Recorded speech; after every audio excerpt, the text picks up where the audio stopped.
I'll begin the class officially with a different sort of demonstration. I want to just show you one of the change blindness studies that has been done in the real world.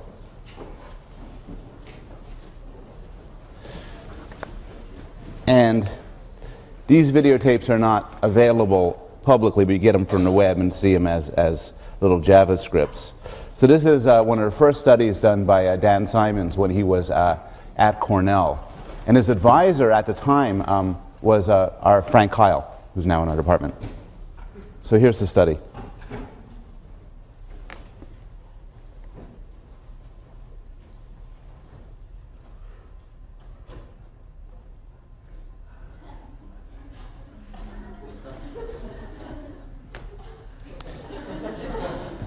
And you don't notice it. Change blindness is one of the more striking phenomena discovered by laboratory scientists and by psychologists.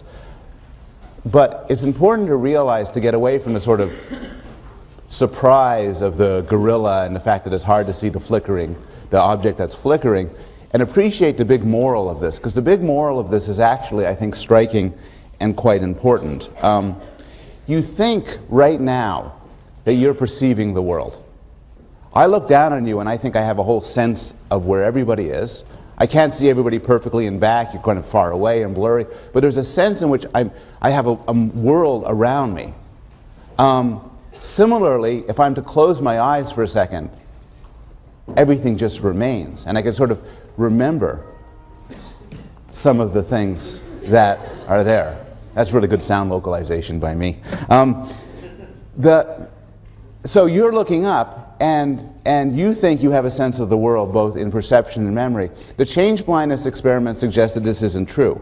The change blindness experiment suggests that if you look at me for a second, and during that second, all of your classmates change positions, including those next to you, you are extremely unlikely to notice. The change blindness experiment suggests that if you turn your eyes away from me towards there for a second and turn back, and I'm dressed entirely differently, you wouldn't notice. The exceptions would be if you told yourself consciously, remember what this guy's wearing. He's wearing this, that, and another. But if you don't do it consciously, you'll lose it. And usually, this is okay. Usually it's okay because your memory and your visual system exploits a basic fact about the universe, which is that most things stay the same most of the time. I don't have to explicitly remember that you're over there when I turn my head for a second, because you'll be over there in any case. You don't need to hold precise representations of the world. And so you only notice it in certain clever circumstances. One sort of clever circumstance is when psychologists change reality, as in the change blindness studies. A second sort of circumstance is in movies. So one of the big surprises when people started making movies involving cuts was it is extremely difficult to get everything continuously right. And you need to work very hard to notice. So there's all these continuity errors that creep up into movies, and you have to be a film buff or writing it down to even notice this. And the overall moral here then is that your perception of reality is a lot more sparse, a lot more limited than you might think it is. So this is where we were at the end of last class. We were talking about the different sorts of memories. Sensory memory, which is the sort of fraction of a second of sensory residue, what you're hearing and what you're seeing. Working memory, short-term memory, and then long-term memory. And we talked last class about how things get into sensory memory, into working memory, the role of attention, and in fact the change blindness studies are actually just studies of how something gets from your senses to your consciousness, and what does and what doesn't. Now I want to move to the distinction in working memory, short-term memory, and long-term memory. Now, the obvious distinction is actually just, in fact, is storage differences. So, long-term memory, or LTM, has a huge storage capacity. This is your memory like the hard drive of your computer. This is the memory you walk around with. It includes all the words in English, just for example, 60, 80,000 words. It includes everybody you've ever met, languages, faces, stories, locations, nursery rhymes, songs, TV programs. Nobody knows the storage. It is not true that you remember everything that has ever happened to you. There's no reason to believe that this is true. At the same time, though, you have a huge amount stored in your brain in long-term storage. And nobody actually, it has to be limited because it's a finite, limited brain. But nobody knows how big it is. Nobody knows how many terabytes you carry around in your brain. But it's a lot. Compare this to working memory, to short-term memory, which is actually very limited.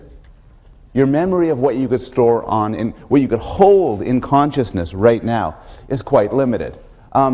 Here is an exercise. Do not write these things down. I want you to remember them. I'm just going to give you a few numbers. 14, 59, 11, 109, 43, 58, 98, 487, 25, 389, 54. Please write them down.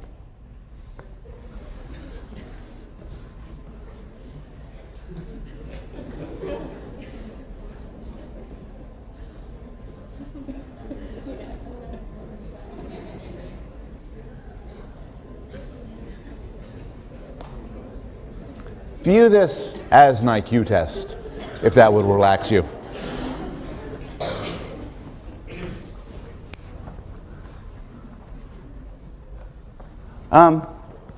How many of you who decided to participate in this experiment got 3 or less?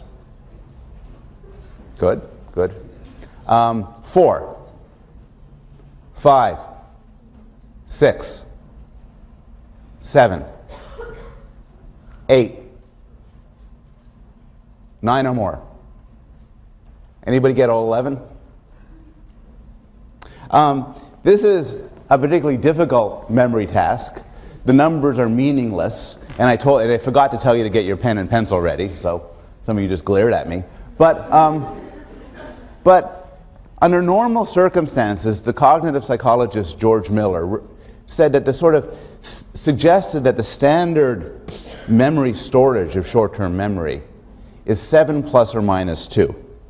And what that means is anywhere from 5 to 9, roughly. Some of you, I bet, can beat that. Some of you, on a not-so-good day, maybe won't make it that much. Now, 7 plus or minus 2 is so that's what you hold in consciousness. You know, I'm telling you, 1421. Walk around. Okay, 1421. You hold that in consciousness, no problem. But I throw 11 numbers at you, you can't. Some dribble out. You can't hold that in your conscious window in your short-term memory. Now, this raises the question, 7 plus or minus 2 what? And the answer seems to be what George Miller calls chunks. And a chunk is a basic memory unit, something you think of as a single individual entity. So suppose you see the string of letters, L-A-M-A-I-S-O-N. If you can't form these into words, and you have to remember them, these are 8 chunks. You have to just pick them up separately. On the other hand, if you break them up into 4 words, you could just remember it as 4 chunks. And if you break it up into 2 words in French, la maison, the house, it could just be 1 or 2. How much you know affects how much you memorize, how much you could store in memory, because it affects what counts as a basic unit of memory. And there's all sorts of examples of this. If I tell you 1101100101110, those of you who don't know binary numbers might have to remember that as 1100, whatever I said. Those of you who are computer scientists or mathematicians, or for whatever reason know binary numbers, could convert into a single binary number Anybody know what the number is? No, I cannot say it again. Some number, 24. Not 24. Some number 24, and then you remember 24. It's easier. Suppose you see a chessboard, and a chessboard is set up, and you don't know how to play chess. It is murderously hard to remember that. They've done the experiments. They've taken people in the lab who don't know how to play chess. They set up a chessboard, and then they say, okay, look at this for 5 minutes. Looks at it. Then they take it away, set it up again. And it's murderously hard. You know, there's a horsey thing on the side there and everything. But if these chess pieces are set up in some way that's logical for a chess player, then a chess master could look at it and remember it in a glance. Oh, it's the Fibonacci defense, or something like that. And then immediately recover it. Similarly, football coaches have been tested on their memories of football diagrams. And they have like a photographic memory for football diagrams because it corresponds to things that make sense. Architects could have a photographic memory, a perfect memory for floor plans because it makes sense to them. They understand it. And so the way you store things in memory, and this is a theme we're going to return to when we get to long-term memory, depends in a large extent on how much you understand it. And this shows up in expertise effects. Now, this is what's happening so far in short-term memory, how much you hold in there. The question is, how do you get it into long-term memory? So you have long-term memory, your major storage system. How does information get from your consciousness to long-term storage? Well, there's one way which sort of works sometimes, but not very well. And it's called maintenance rehearsal. Suppose I said, you have to remember this number, this string of numbers. And if you remember it in 20 minutes, you will get $1,000. And the string is my phone number when I was a kid. I'll include the area code 514-688-9057. Now, if you tell that to a 4-year-old, what 4-year-old say? I'll remember it. And then you ask them, what did I just say? Well, I don't know. If you tell it to an because you know something. If a lot depended on it, you would know to do something. What you would do is you'd say to yourself, 514-688-9057, 514-688-9057, 514-688. You'd rehearse in your head over and over again. The problem is you could hold it as long as you can do that. It's like these movies. You see this all the time, like in an episode of 24. You know, Jack, call CTU and tell them Agent 11 is trapped in there. And I can't even remember this. But the way to remember it is you hold it. You just got to repeat it over and over again in your head. But this will not typically get things into long-term memory. To get things into long-term memory, rehearsal is usually not enough. You need to do other things. Typically, what you need is structure and organization. And one way to demonstrate this was in a classic depth of processing experiment, which nicely illustrates the fact that the more you structure something, the deeper you think about it, the better it gets entrenched in long-term memory. So in this study, what they did was they told people that there's going to be words flashed on the screen. And all of the subjects saw the same strings of words. There were 48 words. They were not told to memorize the words. 1/3 of the subjects was told, look, some of these words are going to come out in capital letters, some of them not capital letters. Press a button for capitals, non-capitals. Sure. The other group was told, some of these words will rhyme with train, others won't. Press a button if it rhymes in train. The third group was told, does it fit into the sentence, the girl placed a blank on the table? Press a button if it does, press a button if it doesn't. Then they were asked, as a surprise, what words did you see? And the findings looked like this. When they were asked to focus on just what the word looked like, memory was very poor. The sound, better. The meaning, better. If you want to remember something, the best way to remember it is to give it meaning, to give it sense. This is illustrated through a very ancient technique which is that the way to remember things that are otherwise arbitrary is to give them some organization through memory tricks, through vivid imagery, or songs, or poetry. And there's a lot of examples of this. Do you know how to remember that the hippocampus, there's part of the brain called the hippocampus. This is the worst memory trick ever, but it will stick with you for 20 years. The hippocampus is involved in spatial memory. It's involved in finding your way around. Think to yourself, the way I find my way around campus is through the hippocampus. Now that's stupid, but you'll never forget now that the hippocampus is in charge of spatial memory. It can be all you retain from this course. Memory books on how to remember people's names usually try to exploit this sort of thing, where you try to get poetry or dramatic images. So the memory books always typically involve somebody, like you meet somebody with very spiky hair, and they say, "My name is Mr. Fish." And then you remember, you think of a big fish impaled on their hair. And then whenever you see them, you remember their name. It only really works for names like fish. But the idea is, you try to generate vivid imagery. When stuck with a situation where you have to remember 10 letters, turn it into a song, or a dirty poem, where each of the letters is the first words of it. When having to remember something that seems totally arbitrary, try to figure out a grand and obscene image that will come to mind easily. And these are one way to get things into memory. At a deep level, though, the way to get things into memory, and this applies to this course no less than anything else, is by understanding it. I'm going to read you something, and I want you to try your best to remember what I tell you. These are not going to be strings of numbers. This is going to be a series of sentences.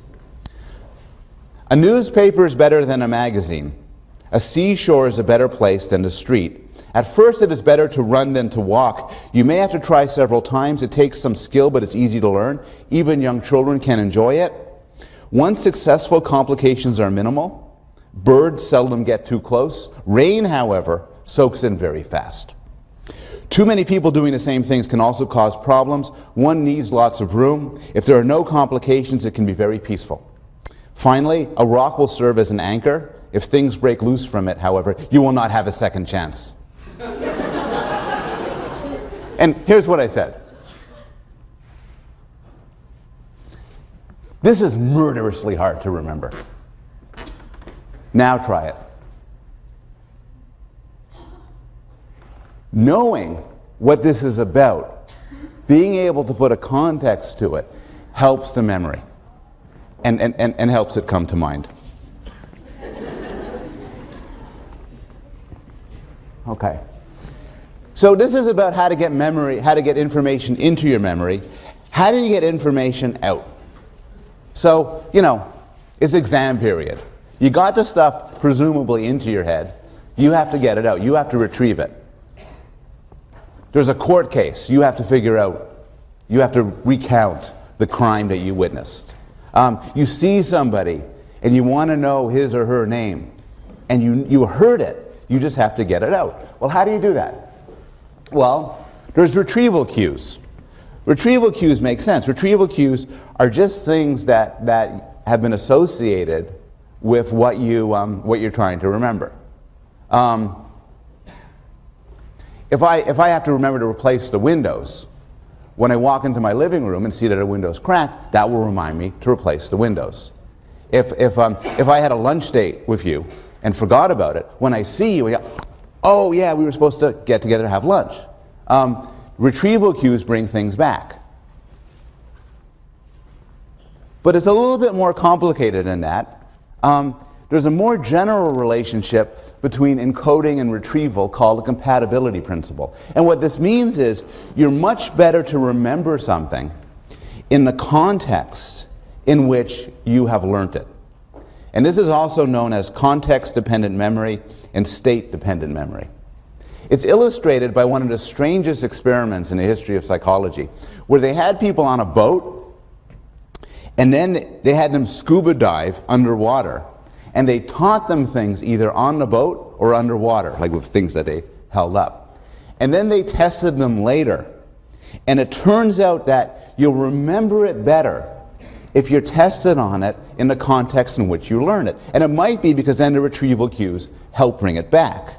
But it's more general than that. If you have to remember something you learned in this class, you will do better if you try to think about the room in which you learned it in. You will do better on your final exam if you were to take it in this room than if you were to take it in another room. Because being in this room will bring back the cues. It's not just the environment. People who learn things when they're stoned remember them better, keeping stoned at a sort of a low level that doesn't disrupt other mental activities. Remember them better when they're sort of stoned again than if they're non-stoned. Similarly, so if you study while you drink, you should tipple a little bit before coming into the final exam. It's sort of like a what happens in Vegas stays in Vegas sort of result. And so, similarly, it even applies to moods, in that if you learn something when depressed, you have a slightly better recovery of it when you're in that same mood of depression than when you're elated. And the idea is that part of what memory is, part of recovering memory is getting back your original context in which you learned it. Elaborative rehearsal and retrieval involves the connections between different things. Elaborative rehearsal is that the more you think about something, the easier it is to remember. If you have to think about, if you have to remember something, try to connect it to as many things as possible. Think of an image. Make a joke out of it. Imagine how you would explain it to somebody else. Imagine how what the world would be like if it wasn't so. And the idea is that this sort of thinking about it makes connections in your memory from that thing you have to learn to other memories, and so makes it easier to recover. Elaborative retrieval refers to a finding that when you want to get something back out of memory, people tend to give up too soon. It turns out that there's a lot of stuff that's in your memory, but it needs work to extract. It needs various sort of searching strategies. One study asked people who were considerably older than you to remember their high school classmates. And in the first pass, people were terrible. Maybe they had a couple of friends they kept in touch with, otherwise pretty bad. And this is a good experiment because you could use high school yearbooks to judge whether or not they get it right. But then what you do is you tell the person, look, keep trying. Who was your teacher? What sort of clubs did you belong to? What sort of sports did you participate in? How did you get to school? How did you get from school? What did you do during lunch? What did you do during break? And you keep asking, have any friends whose last name began with B, with C, with D? And you keep pushing and pushing and pushing. And over the span of time, things come back. Again, it's not true that you never forget. There is honest to God forgetting. But sometimes you think you forget, and it's because you haven't looked long enough. There's a real physical notion of searching for the right answer. We've talked about retrieval. Every class I've given, somebody asks, either in class or by email, what about déjà vu? And déjà vu is a feeling that an event has happened before. So you're looking at me and I'm lecturing, you said, I've heard this before. I know this before. You see somebody and say, I've been in this situation before. This is not evidence for psychic powers, which many people say it is. But nobody really knows why this exists. We know, and this is a clue, it's worse with frontal lobe damage. If you get damage to this part of the brain, you get a lot more déjà vu experiences. I asked some experts in memory, including Marcia Johnson, who's chair of our department, what the best explanation for déjà vu is. And the answer she gave, said one big theory, goes like this. Deja vu is a feeling that has happened before. The answer is, it has happened before. It's happened half a second ago. And so, what happens is sometimes there's a glitch. A disturbance in the force. I don't know. There's a glitch. And you're talking, and then something happens to you, and you put it in your memory, but it's as if you don't put the stamp on it of what time and what date. So you're talking to me, and then you store it in memory, but you don't store it in memory as happening right now. Then half a second goes by, and you're talking to me and says, this is strangely familiar. And that's one theory of what goes on in deja vu. Okay, so far this is sort of good news, remembering, but then there's bad news, forgetting. How many people can remember, without looking down at your notes, at least two of the numbers I gave you earlier? How many people can remember at least four? Oh, impressive. If I asked you in an hour, the number would go down. These are sort of statistics in a similar experiment. And this graph illustrates that people forget. Over time, you'll forget. Why do you forget? Why is there forgetting at all? Well, there's different explanations for this. One explanation is your brain's a physical thing. It's a physical piece of meat. And it kind of goes bad. Physical things decay. And so the memory traces that are laid onto your brain will just decay over time. A second answer is interference. So remember those numbers? Here's a few more. 114, 81, 66, 42. Well, the more information that comes in that's similar to stuff you're trying to remember, it blocks your recovery of original information. So your ability to remember something can be impaired by learning more things which are related to it because they get confused in memory. Finally, and maybe this is most interesting, there are changes in retrieval cues. So the more time goes by, the more the world changes. And if your memory is to some extent dependent on cues bringing it back to life, then the change in retrieval cues can make it more difficult to recall certain things. This leads to a puzzle where there's considerable scientific debate over the case of childhood amnesia.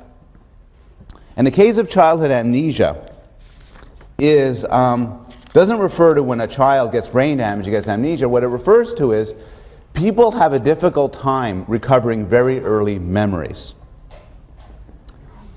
I want people to just take a second and try to think back on what your first memory is and roughly how old you were.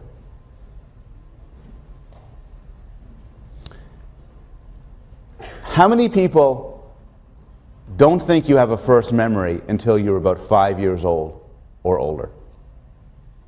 Okay. How many people think you have a first memory of around age 4 or younger? How many people think you have first memory of around age 3 or younger? 2 or younger?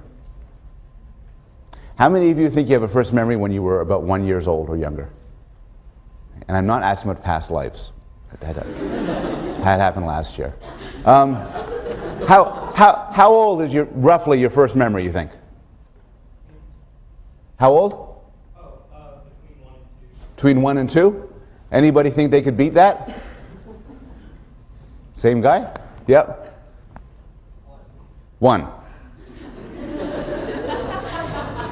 Anybody else? The literature is unclear on this because it's very difficult to test people's recollections of their first memories. If I'm to ask people about their first memories, they'll often say, oh yeah, I remember I was in this room and there was a crib and I went gaga goo goo. And I was on a potty, I was walking, I was so cute. I remember it. It's very difficult to tell, and as we'll discuss in some detail, there are a lot of reasons to distrust people when they, not that they're lying, but to distrust the accuracy of people's memories. We also know from studies about trauma where people have terrible experiences when they're 1 or 2. Typically, this trauma is not remembered later on. People know of trauma because they're told about it, but they don't typically remember it with any accuracy. Even children, older children, don't remember back beyond that age. Nobody knows why childhood amnesia occurs. Nobody knows why it's very difficult to recover memories before about the age of 3. One theory is that the retrieval cues change radically. I had a friend of mine who's a clinical psychologist, and he suggested a new form of therapy where they make these giant tables and chairs, and then they bring you into the office, and you're standing at these giant tables and chairs, and all these memories of being a baby would come flooding back. And he dropped out of the field. And really, but it's such a cool idea. Some people think language is to blame. So, a child, a baby, starts out with no spoken or sign language. Language comes to be learned at around 1, 2, and 3. And it might be that the learning of a language reformats your memory. And once the memory is reformatted, it can't go back to the previous state prior to language. In the end, it could be neural maturation. It could be that there's memory parts of the brains grow around age 2 or 3 that just weren't there prior to that. And nobody really knows. It's a fascinating research area why about memory changes early on. Another case of memory failure is brain damage. And brain damage comes in a couple of flavors. There is retrograde amnesia. Retro for past. Retrograde amnesia is when you lose some memory of the past. This could be in a case where you get some sort of head trauma and you lose memory of your entire episodic memory. But typically, if you have any sort of serious accident that involves you losing consciousness, you'll have a blackout of some period prior to that, say, blow to the head. And the reason for this is, as you're having these experiences now, they need to kind of get consolidated into your brain. Your brain needs to rewire and catch up to the experiences you're having. A sudden blow to the head will knock you unconscious, and then the memories that have happened immediately prior will not get consolidated, and they'll be lost forever. Another sort of memory is anterior grade amnesia. And this was the case of, this happens in Korsakoff syndrome. It happens to a very famous patient known as HM, who actually lives in Hartford, Connecticut. And it happened to Clive Waring, the film you saw last class. And this sort of amnesia is a sort of amnesia where you lose the abilities to form new memories. And so you live in a perpetual present, unable to accumulate new memories. But it's actually a little bit more complicated than that. What happens is, and this was an exciting discovery about these patients that led to some real insights about normal memory. What happens is, and this is the brain damage in these cases, the temporal lobe and the hippocampus, very useful for spatial memory, you'll know. One discovery made about people who couldn't form new memories is that they could form new memories, but of certain types. So for example, this is a task here involving filling in a star while looking into a mirror. And if I asked you to do it, you'd find it pretty difficult. It's just kind of difficult to do. You'd be clumsy at it. You bring in an amnesic who can't form new memories, and you say, hey, I want you to try something new. I want you to try this star game. Say, okay, I've never seen it before, but I'll do it. Tries it. Does very badly. You bring him in over and over again. Each time he does it, he starts off by saying, I've never seen this before. I'm sure I'll give it a try. But he gets better and better at it. And this is known as implicit memory. The claim is that in these sorts of cases, you lose the abilities to form explicit conscious memories that you're aware of, that you understand. But some sorts of memories persist, and you are able to form them. This has actually been illustrated in a couple of dramatic movies. One of them, a very bad dramatic movie, where Drew Barrymore loses the ability to form new memories and somehow falls in love with Adam Sandler. Definitely don't watch that. But a very good movie called Memento, which is about a character who loses his ability to form new memories while trying to track down his wife's killer. Memento is a movie which is fascinating because it's told backwards. But throughout Memento, there's another story told forwards. And I like this story because it very dramatically illustrates what does and what is and is not impaired in cases of severe memory damage. So I'm going to show you a couple of clips that illustrate the dissociation from Memento. Those of you who've seen the movie know that this ends up quite tragically for Sammy. Highly recommend the movie. We've dealt right now with two sorts of failures of memory. One is everyday failure of memory, when you forget. How many of you remember 3 or more of the numbers I originally presented? Yeah? Go ahead. 14, 59, 11. Is that right? Yeah. Fine. 9. I'm going to ask you again in a month. Well, people are supposed to forget. And some things you will forget. That's normal forgetting. A second case is forgetting due to brain damage. Forgetting due to brain damage is exotic and unusual. But it's interesting in that it illustrates some more general themes about how the mind works. Remember, one theme of this course is we're going to look at exotic cases, like the case of Clive Waring. Not just because they're interesting in their own right, but sometimes by looking at the extremes, we can learn something about how normal people's normal intact minds and brains work. The third case of forgetting is more interesting, and it actually, well, I want to do a little trial here. What I want to do is I want you to listen to 3 children describe an event that happened. I want you to come to your own guess. Imagine you were a judge. You were a child care worker. You wanted to see. I want you to come to your own guess about who you believe and what you think happened. You've heard 3 children. Who do you believe? Who believes, there's 3 of them, 1, 2, 3. Who believes the first one? Who believes the second one? Who believes the third one? Sort of an even split.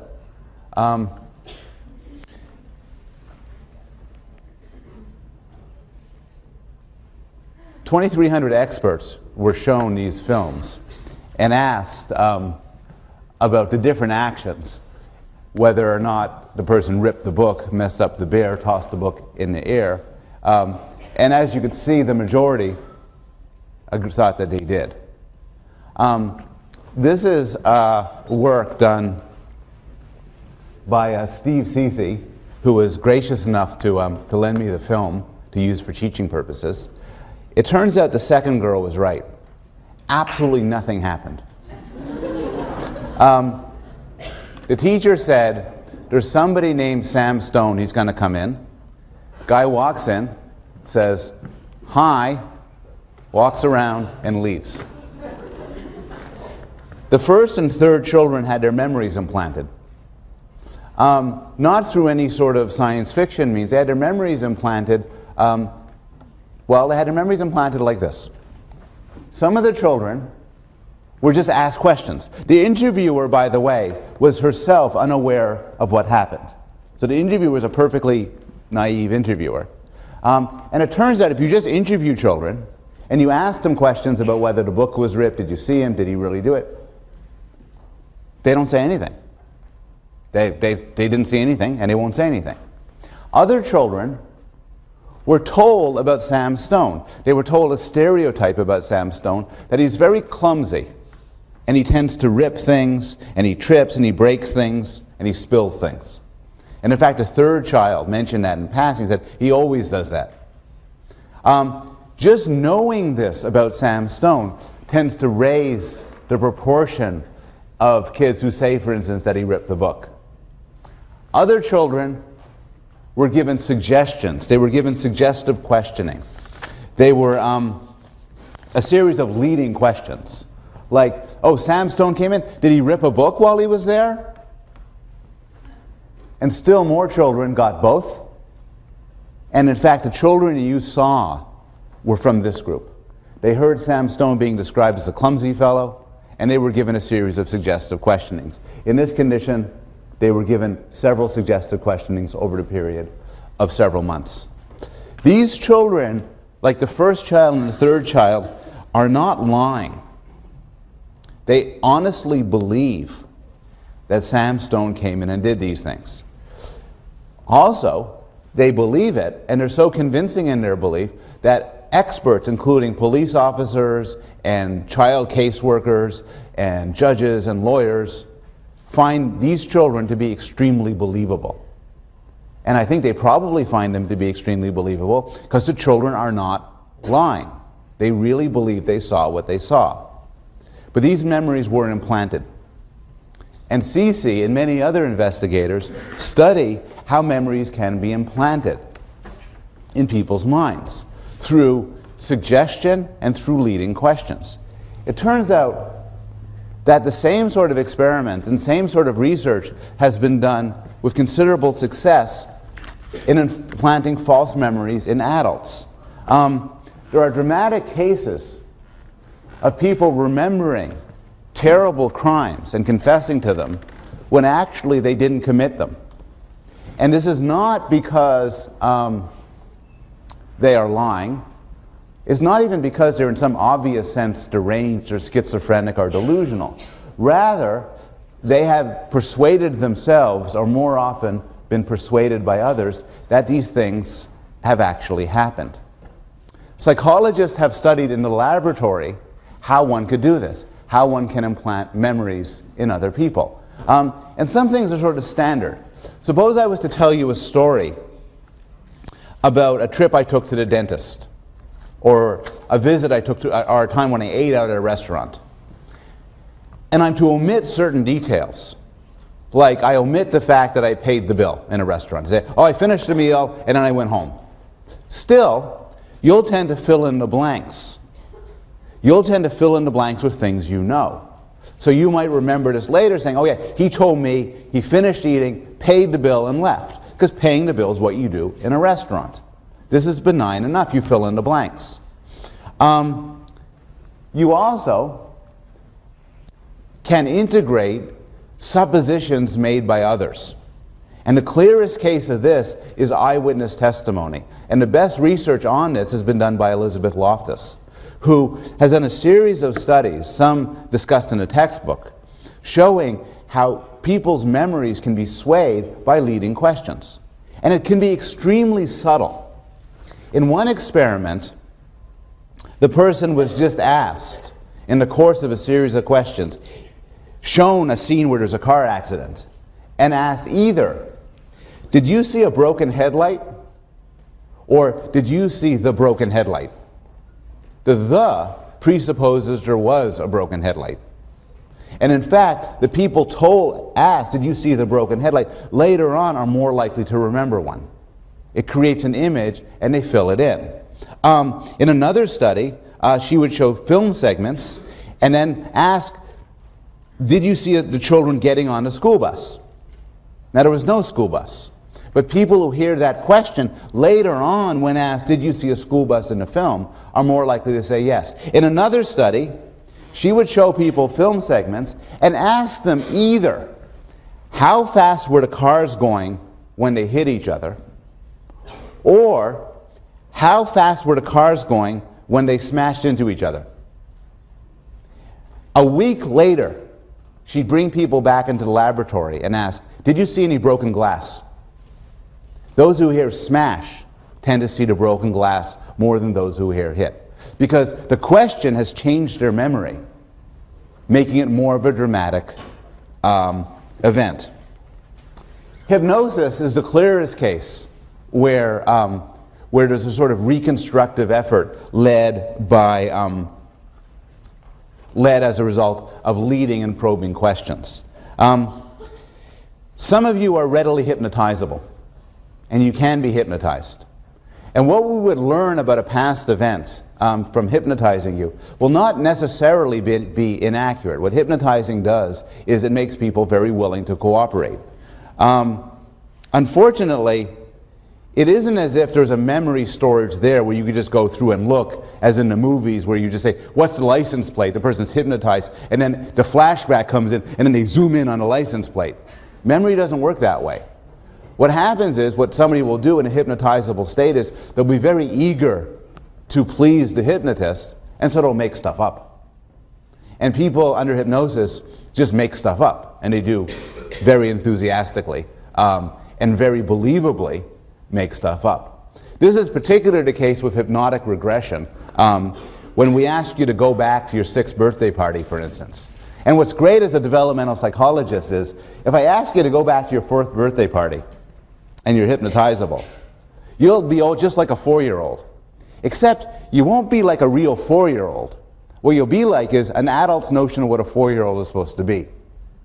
In fact, this has happened in the extreme case with hypnotic regression, where people claim to speak languages like from ancient Egypt.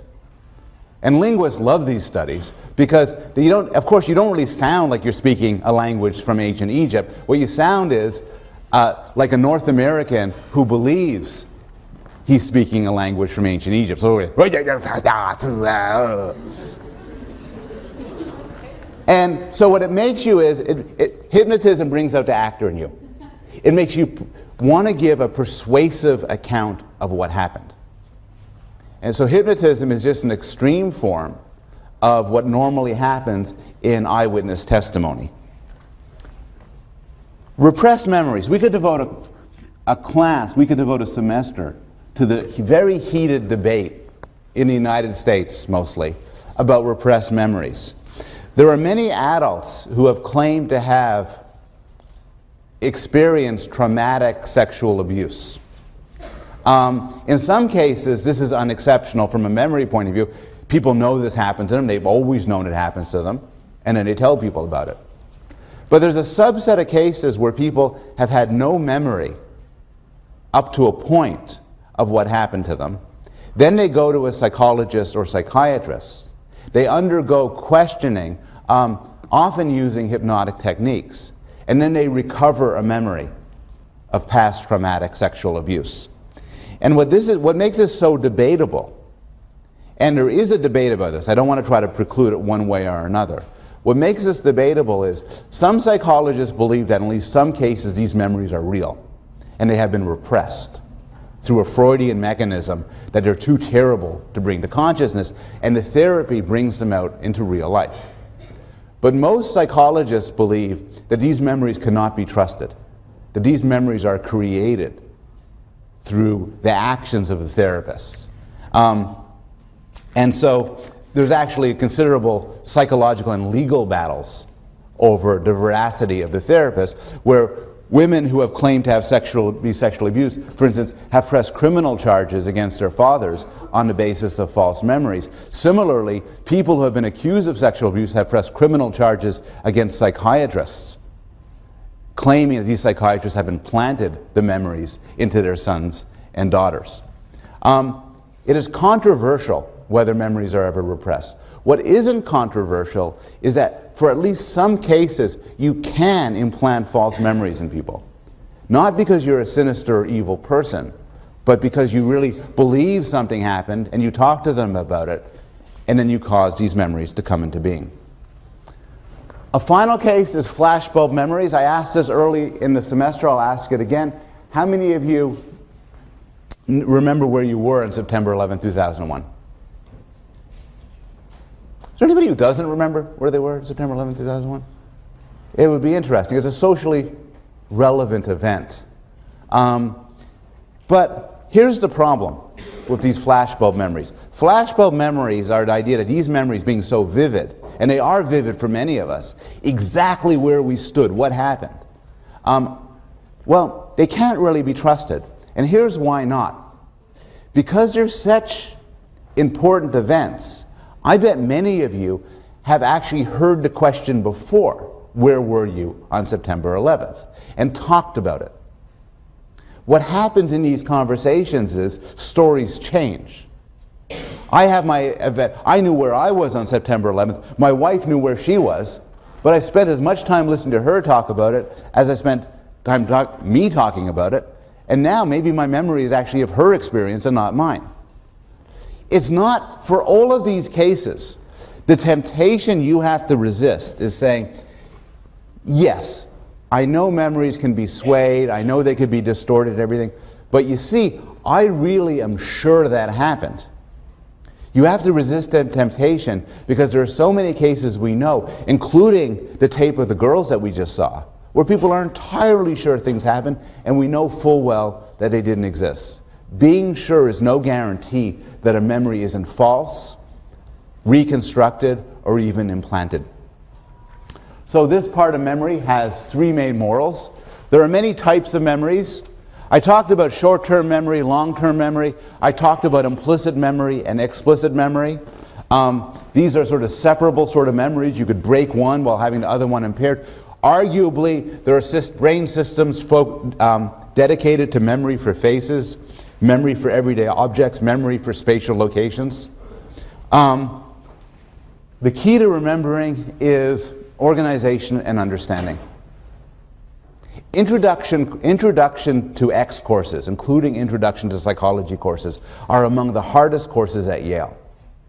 And the reason why is there's just a lot of material that is diverse, and you have to command each aspect separately. The easiest courses at Yale tend to be highfalutin seminars, where you kind of have enough of a background that everything can be clear and understandable.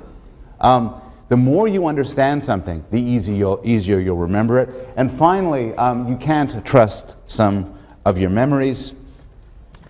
Your reading response for this week is you have to use your powers for good and not for evil. Though if you manage to succeed at this, I will be very impressed. But you have to describe, based on the lecture materials and the readings, how to implant a false memory.